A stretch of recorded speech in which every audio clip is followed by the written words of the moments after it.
2017, mesdames, messieurs, nous sommes venus pour ouvrir une nouvelle page dans l'histoire de l'université en Haïti. La première université en Haïti remonte vers les années 1812, 1813, mais 1820 avec la mort du roi Christophe, l'université était morte également. Mais en 1892, Théodien Kenbo a fondé cette institution, École des droits du Cap haïtien, aujourd'hui âgée de 125 années. 125 ans au service des générations.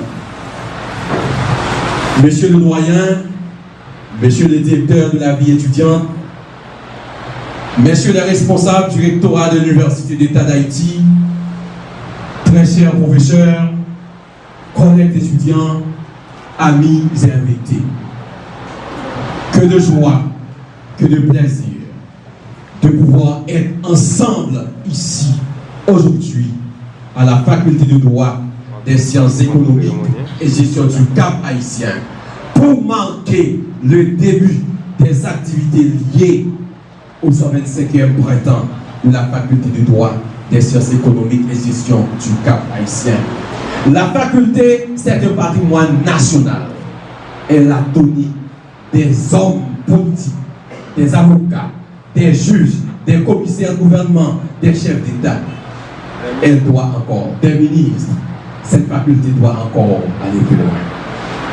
Donc, pour marquer le début de nos activités, je vous invite à épouser ma position pour pouvoir chanter avec fierté l'hymne national qui sera dirigé par notre professeur Jean-Mandila de la Voix. Épousez ma position, mesdames et messieurs. Nous allons chanter l'hymne national en créole et deux couplets de l'hymne national. Pour Haïti, au nom sans cesse, c'est pour marcher, mais dans la main, la mi-temps, parfaite, pour bien traiter, nous faisons pour celle mettre nous en nous marcher, mais dans la main pour Haïti, Kavin Pibert, en nous, mettez ensemble.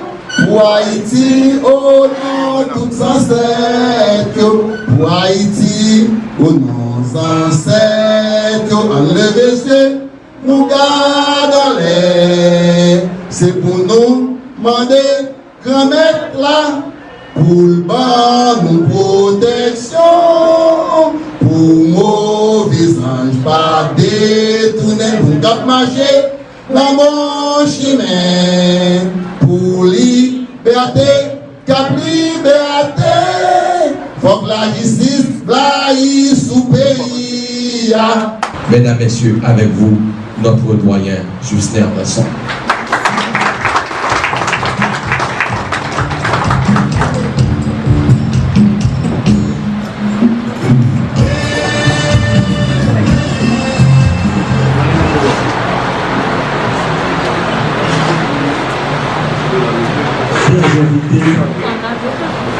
Nous sommes très heureux d'accueillir ici, à la faculté, les éminents dirigeants de l'UEH. Et j'étais très surpris, agréablement surpris, quand les membres de la vie d'étudiants m'ont fait part de l'idée d'organiser un colloque sur le thème le Nord, la scission du Nord et du Sud. Quand j'étais jeune, quand je vivais à le baccalauréat, on nous avait appris à avoir en tête deux dissertations. Une pour condamner Pétion, une autre pour condamner Christophe. Alors, on disait, si on tombait sur quelqu'un qui n'aime pas Pétion, on écrit. Donc c'était comme ça. Mais quand on est arrivé à l'université, on s'est rendu compte que ce n'était pas un exercice intellectuel fructueux pour le pays. Parce que l'histoire nous permet de juger ce qui est pour le présent et surtout de projeter le futur. Donc l'objectivité n'y était pas. cela a duré, ça avait commencé, moi je peux dire depuis 1820 jusqu'à nos jours.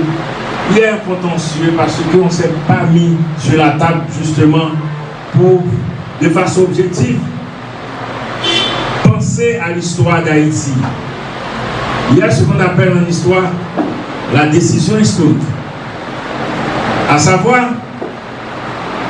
limiter dans le temps et dans l'espace l'objet de notre étude. Aujourd'hui, nous allons parler de la scission du Nord et du Sud.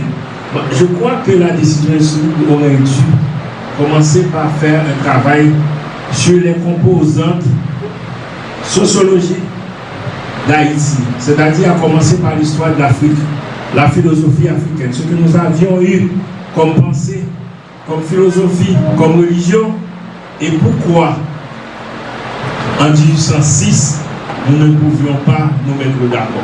Pourquoi en 1917 on continue à faire des manifestations qui nous apportent souvent le déshonneur. Nous sommes des descendants de Toussaint Louverture, de Dessalines, de Pétion qui a fait ce sacrifice d'accepter l'autorité de Dessalines pour enfin arriver à la libération du pays.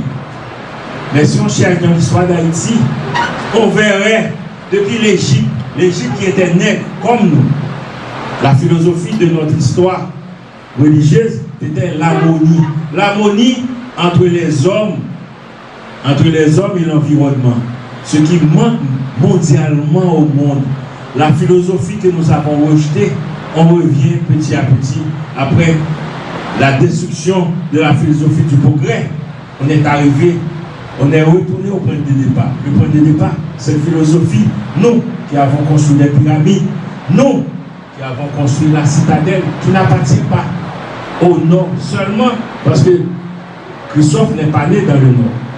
Ce qui est important pour nous, c'était un nègre comme nous, qui avait des prouesses techniques, technologiques pour l'époque, qui étonnent encore le monde. Christophe nous avait laissé ce message d'avoir toujours la tête en l'air pour éviter d'avoir le choléra. Parce que nous avons traîné notre bouche partout, nous avons attrapé le choléra. Nous ne sommes pas une république des mendiants. Christophe nous avait demandé de travailler pour qu'on puisse produire. Et je peux dire, mes chers amis, aucun expert, aucun économiste ne peut monter un programme tourné vers le développement comme un Christophe. Je souhaite que Christophe ne soit pas regardé comme un homme du Nord. Christophe doit être regardé comme un de ces esclaves-là qu'on croit éliminer. Ces esclaves-là, quand ils ont filmé en 1883, il a déjà écrit de l'égalité des races humaines. Christophe l'avait démontré techniquement. Vous les jeunes, je vous souhaite du bon travail, c'est-à-dire penser, harmoniser, visiter le pays pour dire comme Nasser avait dit une fois au peuple égyptien, debout mes frères, le temps de l'humiliation a passé. Merci. Nous souhaitons la bienvenue aux visiteurs du Nord. Et n'oubliez pas, chers amis, que le 18 novembre 1803, dans la bataille finale, c'était toutes les troupes qui venaient de partout pour faire cette finale-là. Ou même plus que les Juifs. Quand ils étaient devant la mer Rouge, Dieu a dû se battre pour eux, pour prendre la mer Rouge et anéantir les Jésusiens. Nous, le 18 novembre 1803, Dessalines, Christophe, Pétion, Capois, ils ont dit à Dieu, ne vous dérangez pas, nous sommes capables de le faire. C'est cette nation-là que nous avons. Vous devez être fiers et ne pas devenir des parias. Nous sommes capables. Merci.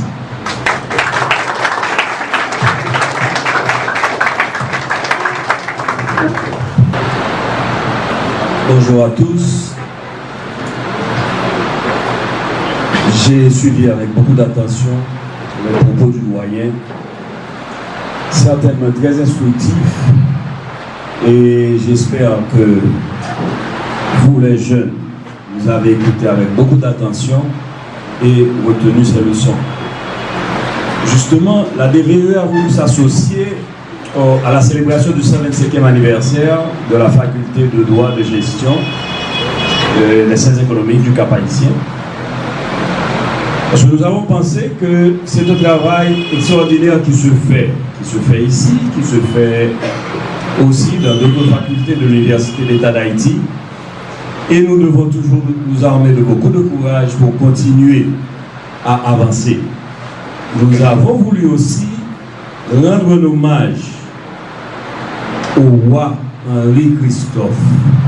Justement, nous pensons que c'est la célébration du mois du roi Christophe, puisqu'il est né le 6, j'espère que je ne fais pas d'erreur historique, il est mort le 8 octobre, et donc voilà, nous nous sommes dit que c'était la période idéale pour rendre cet hommage. Monsieur le représentant du recteur de l'Université d'État d'Haïti, messieurs les doyens,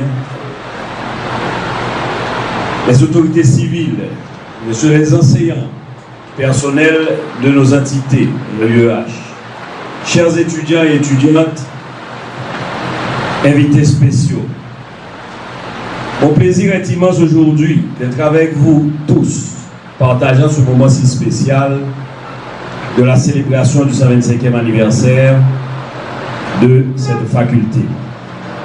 La direction à la vie étudiante que je dirige depuis tantôt 2 ans est fière et honorée de participer à cette célébration et d'y contribuer aussi peu que soit cette contribution.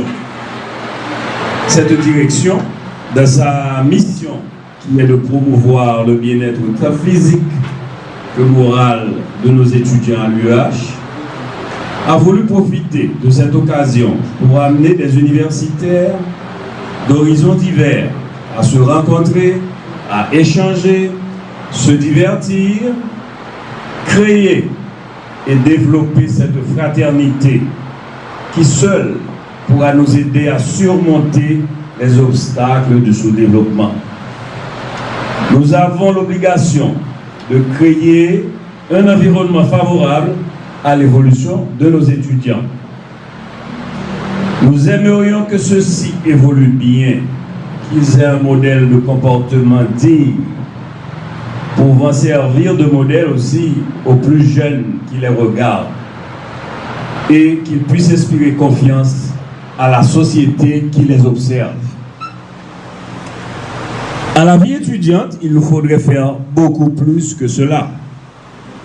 Il nous faudrait pouvoir gérer des bourses, apporter des aides diverses aux étudiants, veiller à l'insertion à la vie étudiante, aider à l'insertion professionnelle, organiser des actions en faveur des étudiants, telles par exemple création de fonds de solidarité et de développement des initiatives étudiantes, comme cela se fait dans d'autres pays, en France par exemple.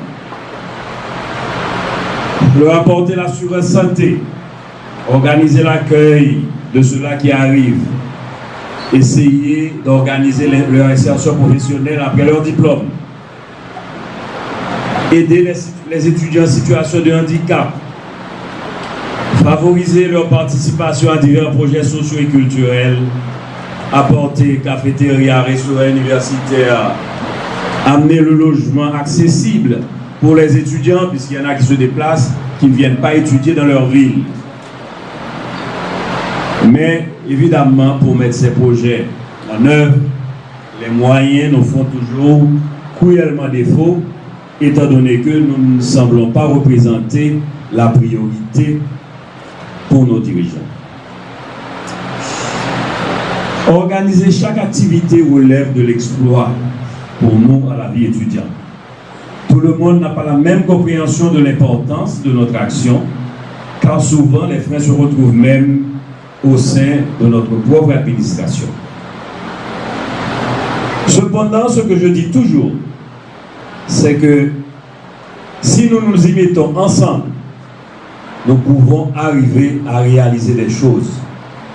À la vie étudiante, notre slogan c'est pour les étudiants, avec les étudiants.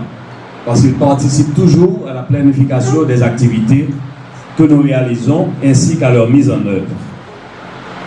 Je voudrais remercier les doyens des facultés d'UQAM et de Fort-Liberté pour l'accueil qui a été fait à notre délégation dans la phase de planification de ce projet. Mesdames, Messieurs, à présent, nous allons passer à une étape importante pour cette journée. Il s'agit du moment où l'on va devoir écouter le message du recteur. Le message sera délivré par l'un des membres du cabinet directeur. 125 ans aujourd'hui, depuis que la faculté de droit, des sciences économiques et de gestion du Cap-Haïtien contribue à la formation des jeunes de ce département, à la régénération de l'élite de cette partie du pays. Ce n'est pas peu dire. Dans cette société où les entreprises et les institutions survivent rarement à leurs fondateurs. L'invitation m'a été faite à participer à cette célébration. Merci au staff dirigeant de la faculté. J'y réponds avec grand plaisir. Avec bonheur, dis-je, mais aussi secoué par une vive émotion. Partagé entre une grande humilité et le sentiment très net qu'une œuvre méritoire s'accomplit dans cet espace que s'y entretiennent les traditions de fierté et de noblesse de ce département. L'ombre reposante du palais sans souci et de la citadelle La Ferrière, vestige têtu et imposant des fastes et des splendeurs du royaume du Nord, donne à méditer. Fait penser à ces bâtisseurs de civilisation qui ont habité ces lieux à un moment de l'histoire et qui y ont laissé leurs empreintes. Les ouvrages d'art, aussi résistants soient-ils, sont malheureusement condamnés à céder un jour ou l'autre aux assauts du temps. Il appartient alors à nous, universités, de construire les mentalités, les compétences à même d'impulser les changements après lesquels notre société soupire. Et c'est ce défi que vos prédécesseurs et vous, monsieur le doyen, vous vous attelez à relever depuis 1892. Vous y êtes parvenus. Depuis Tertullien Guilbeault, celui qui a fondé et animé le premier, ce temple de la connaissance. C'est comme l'histoire de la pensée et de la culture dans cette portion du territoire qui s'y crée, qui s'y déroule au quotidien. Le gratin de l'intelligentsia du Nord a fréquenté ce sanctuaire. Femmes et hommes de la Bazoche ou étrangers à ce domaine. Les bien-pensants s'y rencontraient tous comme à un rendez-vous irrésistible de l'esprit. Les annales du Cap regorgent d'exemples et de traces de ces hommes et de ces femmes illustres, brillants serviteurs de la patrie, formés ici et dont la mémoire assure le rayonnement de l'école de droit, des sciences économiques et de gestion du Cap-Haïtien.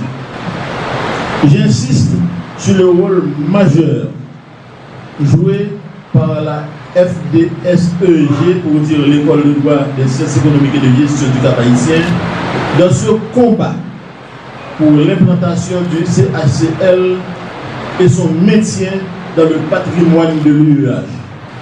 Le rectorat de l'Université d'État d'Haïti a d'excellentes nouvelles à vous annoncer. L'organisation de sa deuxième journée porte ouverte, programmée pour les 1er et 2 décembre 2017. La signature en perspective d'un contrat plan entre les tenants du pouvoir exécutif et les dirigeants de l'Université d'État d'Haïti, et enfin la tenue pour bientôt des états généraux de cette institution en phase avancée de planification. D'abord, la journée porte ouverte. La première manifestation de ce genre a eu lieu dans les locaux de la faculté de droit et des sciences économiques de Port-au-Prince. Elle avait permis à l'ensemble de nos entités de présenter au public, aux jeunes en particulier, leur offre de formation, des niveaux de diplômes décernés, etc.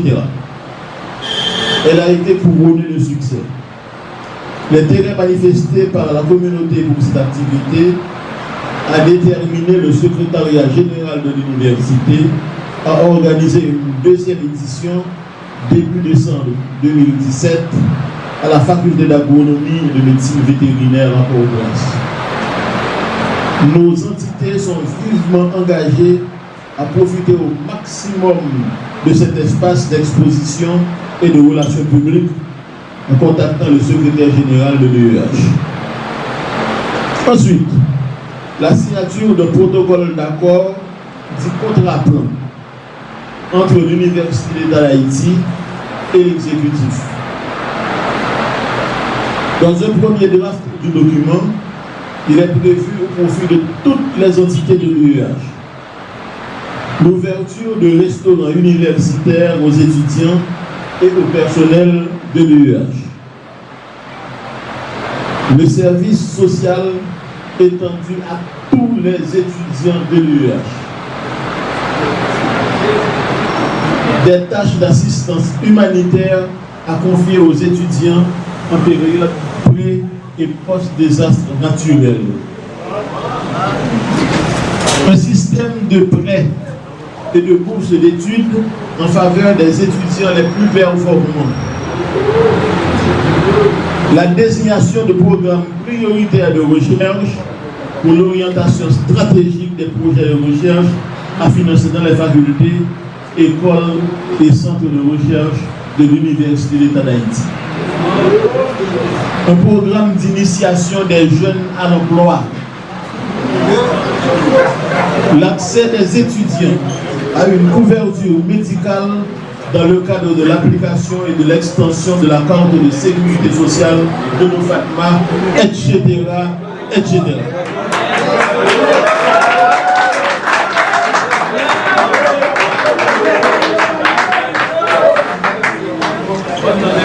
Enfin, cette promesse que j'ai faite à la communauté de l'Université d'État d'Haïti, que je tiens à honorer, c'est d'organiser au cours de mon mandat les états généraux de l'Université d'État d'Haïti.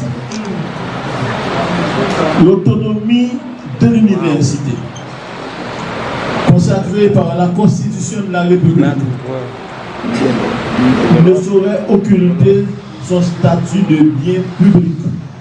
Que je termine mon intervention tout en vous invitant à vous replonger dans cette ambiance de célébration, de réjouissance, de congratulation et de reconnaissance des efforts des uns et des autres, car il en a fallu pour maintenir ce flambeau allumé pendant 127 ans. Cette remise de prix à des personnalités qui le méritent, qui ont eu un grand mérite. Et j'aimerais adresser des remerciements particuliers à deux éminents professeurs de l'Université d'État d'Haïti qui ont fait le déplacement pour venir donner cette conférence qui va suivre cette remise de plaque pour leur mérite. J'aimerais vous demander d'applaudir très chaleureusement, très fortement les professeurs Buto et Acacia de l'Université d'Haïti. Je leur lever.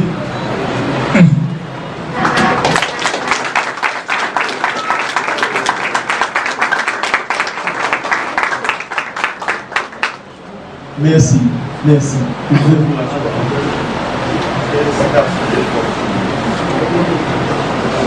Maintenant, au nom du recteur de l'Université d'Haïti, le professeur Fritz Desson, et j'allais dire au nom du directeur de la vie étudiante, mais il est là, je vous demande de l'applaudir.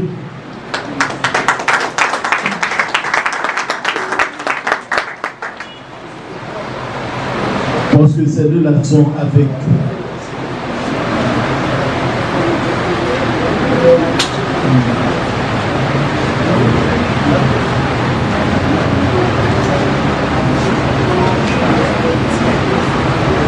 On me demande de me mettre ici pour que vous puissiez voir et applaudir ceux-là qui vont recevoir les médailles, les plaques, honneurs et mérites.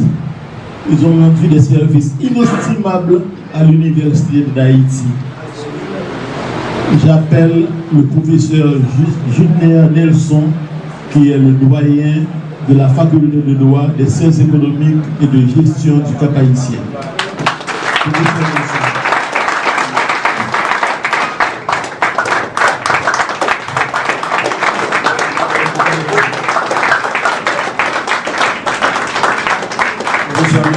C'est un honneur pour moi de vous remettre cette plaque de reconnaissance de l'Université d'État d'Haïti pour ce que vous avez accompli pour nos jeunes, pour l'université et pour notre pays. Merci.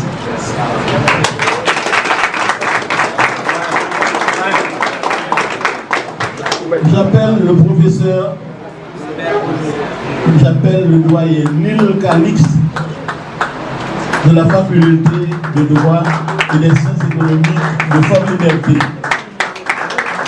Des applaudissements s'il vous plaît.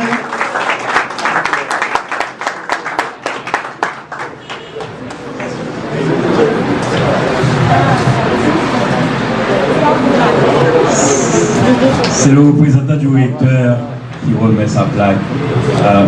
Nil Calix. Merci, c'est un honneur pour moi. S'il vous plaît.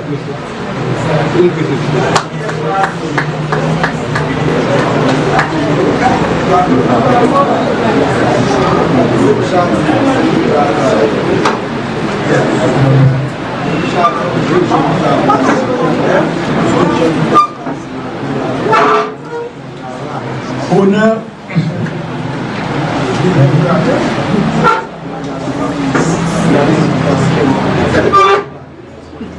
Honneur et mérite enfin à l'illustre citoyen, M. Jean Delavoye Manguira, pour les services inestimables rendus à l'université.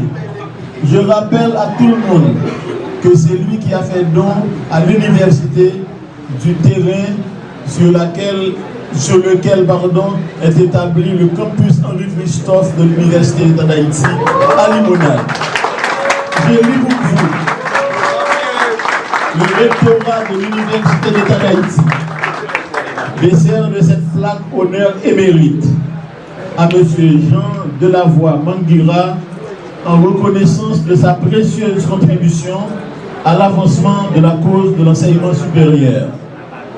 Je vous demande de l'applaudir.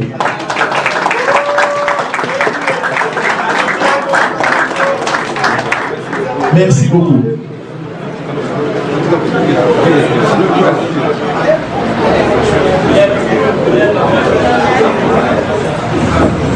Oui, oui. D'accord.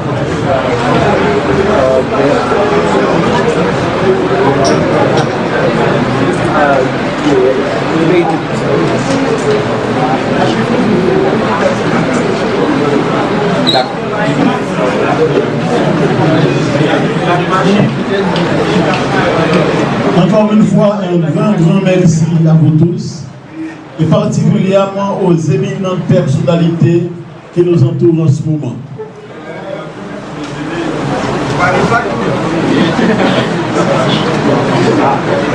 Donc, mesdames, messieurs, 3 personnalités viennent d'être récompensées.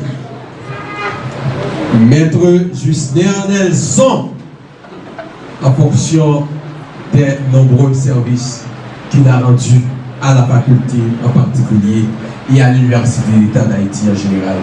Est-ce que vous ne voulez pas l'applaudir?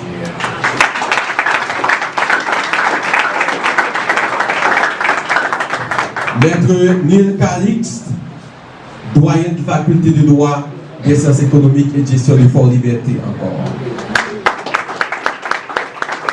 Et enfin, Jean Manguira de la Voix.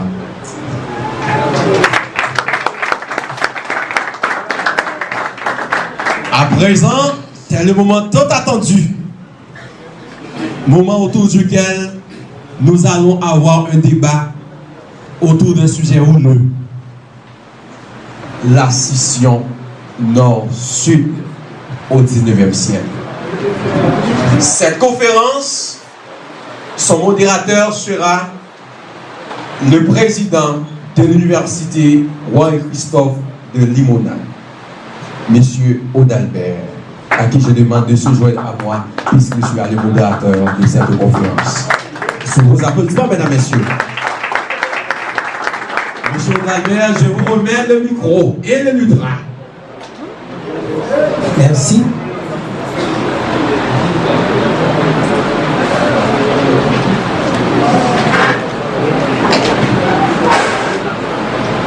Bonjour tout le monde. La cérémonie officielle vient de prendre fin avec la remise des plaques d'honneur à ces éminentes personnalités. Maintenant, c'est le temps de la réflexion. Nous allons donc passer à une autre phase de cette journée. D'abord, permettez-moi une digression. Alors, notre présence ici ce matin tient de l'organisation de cette tournée dans le Nord, de la direction de la vie étudiante